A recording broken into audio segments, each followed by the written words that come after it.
Shalom. దేవుని పరిశుద్ధ నామానికి మహిమ కలుగును గాక. మన ప్రభువును రక్షకుడైన యేసుక్రీస్తు యెహోవా మెస్సీయ నామములో ఆత్మీయులైన దేవుని బిడ్డలైన మీ అందరికీ నా హృదయపూర్వక వందనాలు, ఉదయకాలపు శుభాలు తెలియజేస్తున్నాను. దేవాతి దేవుని మహాకృప వలన అందరూ క్షేమముగా సమాధానం కలిగి ఉన్నారని నమ్ముచున్నాను.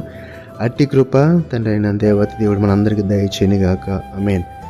ప్రియులారా, ఈ వాక్యం నుంచి మీరందరూ కూడా ఈ యొక్క వాక్యములను ఈ యొక్క సోషల్ మీడియాలో షేర్ చేసి దేవుని యొక్క పరిచర్యలో భాగస్తులు అవ్వాలని ఎంతో కోరుతున్నాను. అలాగే యూట్యూబ్ లింక్ని మీరందరూ లైక్ చేయండి, షేర్ చేయండి, కామెంట్ చేయండి. అలా చేయడం ద్వారా దీన్ని అనేక మందికి చేరవేసే ఒక పనిలో భాగస్తులు అవుతారు. మమ్మల్ని అందరినీ దేవుడు దీవించి ఆశీర్వదించును గాక. యోబు గ్రంథము 16వ అధ్యాయము 19వ వచనం ద్వారా మన పరలోకపు తండ్రి రోజు ఒక చక్కని మాటను మనందరికీ నేర్పించబోతున్నారు. యోబు గ్రంథము 16వ అధ్యాయం 19వ వచనం. ఇప్పుడు నాకు సాక్షి అయినవాడు పరలోకములోనున్నాడు, నా పక్షముగా సాక్ష్యము పలుకువాడు పరమందున్నాడు. ఇప్పుడు నాకు సాక్షి అయినవాడు పరలోకంలో ఉన్నాడు, నా పక్షముగా సాక్ష్యము పలుకువాడు పరమందున్నాడు. ఈ యొక్క యోబు జీవితాన్ని గురించి మనం ఆలోచన చేస్తే కనుక, యోబును శోధించుటకు తండ్రి అయిన దేవుని దగ్గర నుండి యొక్క పర్మిషన్ అనుమతి పొందిన సాతాను మరి యొక్క యోబును ఏ విధంగా శోధించిందో మనందరికీ తెలుసు. ఎంతో భయంకరమైన నీచ స్థితిలోకి వెళ్ళిపోయాడు. అయినా కూడా తండ్రి అయిన దేవుని మీద ఆ యొక్క విశ్వాసమును కోల్పోకుండా, ఆ ప్రేమను వదిలిపెట్టకుండా, అంటే వదిలిపెట్టడం చెప్పలేం కానీ, ఎందుకంటే ఆ యొక్క బాధల్లో కొన్నిసార్లు ఒక మాటలు అంటే అటు ఎలా జరిగినా కానీ విశ్వాసమును కోల్పోకుండా చివరికైనా నీతిగా నిలబడ్డాడు. దేవుని యొక్క దీవెనలో రెట్టింపు దీవెనలు పొందుకున్నాడని మనందరికీ తెలుసు. ఈ యొక్క క్రమం జరుగుతున్నప్పుడు ఈ యొక్క 19వ మాటలో ఈ మాటను చూస్తే, ఇప్పుడు నాకు సాక్షి అయినవాడు పరలోకములో ఉన్నాడు, నా పక్షంగా సాక్ష్యము పలుకోడు పరమందున్నాడు. అంటే నేను ఏ పాపము చేయలేదు, ఏ తప్పు చేయలేదు, అయినను ఈ యొక్క శోధన, ఈ యొక్క అపవాదు నా మీదకి వచ్చింది. దీనికి సాక్షి దేవుడే. నా జీవితము ఎటువంటిదో నాకు ఉత్తరవాది, నా మీద సాక్ష్యం పలుకువాడు ఆయనే ఉన్నాడు. ఎందుకంటే చుట్టూ ఉన్న బంధుమిత్రుల కానించి, భార్య కానించి, స్నేహితుల కానించి ఎన్నో మాటలు, ఎన్నో నిందలు, ఎన్నో అవమానకరమైన మాటలు ఇవన్నీ కూడా పడుతూ ఉన్నప్పుడు యోబు పలికిన ఈ మాట నాకు సాక్షి ఆయనే. మీరందరూ ఇన్ని మాటలు అంటున్నారు కదా, నన్ను గురించి నన్ను అవమానపరుస్తున్నారు కదా, నన్ను దుఃఖపరుస్తున్నారు కదా, నన్ను శోకంలో ఇంకా నెడుతున్నారు కదా, కానీ మీ మాటలన్నిటికీ కూడా నా మీద మీరు చెప్తున్న మాటలన్నిటికీ ఉత్తరవాది సాక్షి ఎవరంటే పరలోకమందు నా దేవుడే.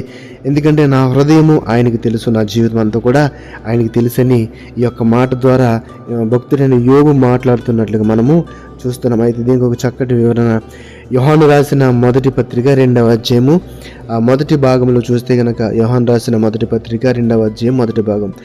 నా చిన్నపిల్లలారా, మీరు పాపము చేయకుండా ఉండుటకై ఈ సంగతులను మీకు రాయిచున్నాను.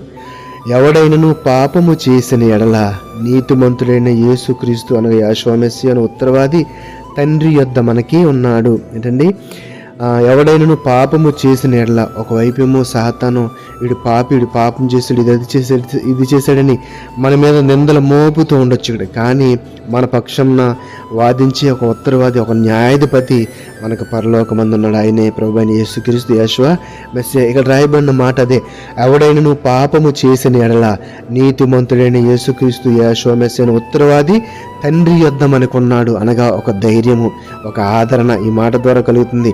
ఈ లోకంలో మనుషులు పాపం చేసిన వ్యక్తి మీద ఎన్ని నిందలు, ఎన్ని అవమానాలు వేస్తారో మనకు తెలుసు కదండి. కానీ వాక్యం ఏం చెప్తుందంటే, నీతిమంతుడు లేడు, ఒక్కడును లేడు, అందరూ తావతపి బొత్తిగా పాపం చేసిన దేవుని యొక్క మాటను అతిక్రమిస్తున్నారు. కాబట్టి మనం చేయవలసిన పని ఏంటంటే, పాపంలో పని వ్యక్తి గురించి ప్రార్థన చేయటమే. ఎందుకంటే పాపంలో ఉన్న వ్యక్తి మన లోకంలో కలిసిపోతే కనుక ఒక ఆత్మను మనము పోగొట్టుకుంటాము. అలా జరగకుండా ఉండాలంటే మనం చేయాల్సింది ఏంటంటే, ప్రభువా ఈ బిడ్డను క్షమించి మరలా పాపంలోనికి వెళ్లకుండా ఇప్పుడు కాపుదలు దయచేయండి, మారు మనసు దయచేయండి, పాపం నుండి విడుదల కలిగించమని మనందరం కూడా ప్రార్థన చేయాలని వాక్యం ద్వారా మీతో మాట్లాడుతున్నాను. నా చిన్న పిల్లలారా, అంటే ఆధ్యాత్మికంగా మనందరం కూడా ఆయన పిల్లలము, ఆయన కుమారులము, ఆయన కుమార్తెలము.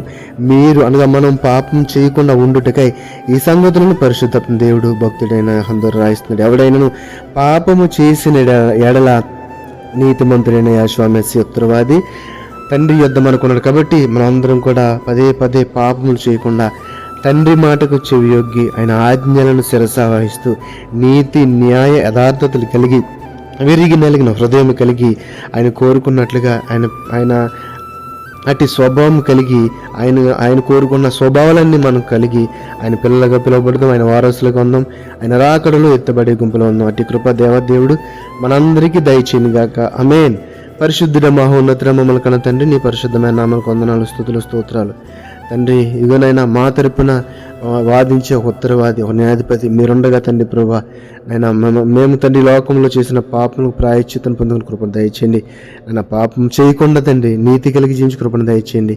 నేను పరిశుద్ధుని కలిగి మీరు కూడా పరిశుద్ధులుగా ఉండాలని ఆ యొక్క ఆజ్ఞని బట్టి మేమందరము జీవిస్తూ తండ్రి ప్రభా, ఆయన నీతో అంటుకట్టుబడి నిన్నే సేవిస్తూ నిన్నే ఆరాధిస్తూ తండ్రి ప్రభా, మీరు కోరుకుంటున్న యొక్క మంచి మనసును మంచి హృదయంలో కలిగి జీవించి కృపను దయచేయమని, ఈ విన్న వాక్యమును మా హృదయంలో నాటింపచేసి ఫలింపచేయమని నజరేయుడైన యేసు మెస్సీ నామములో ప్రార్థనకి వేడుకొనిచున్నాము తండ్రి.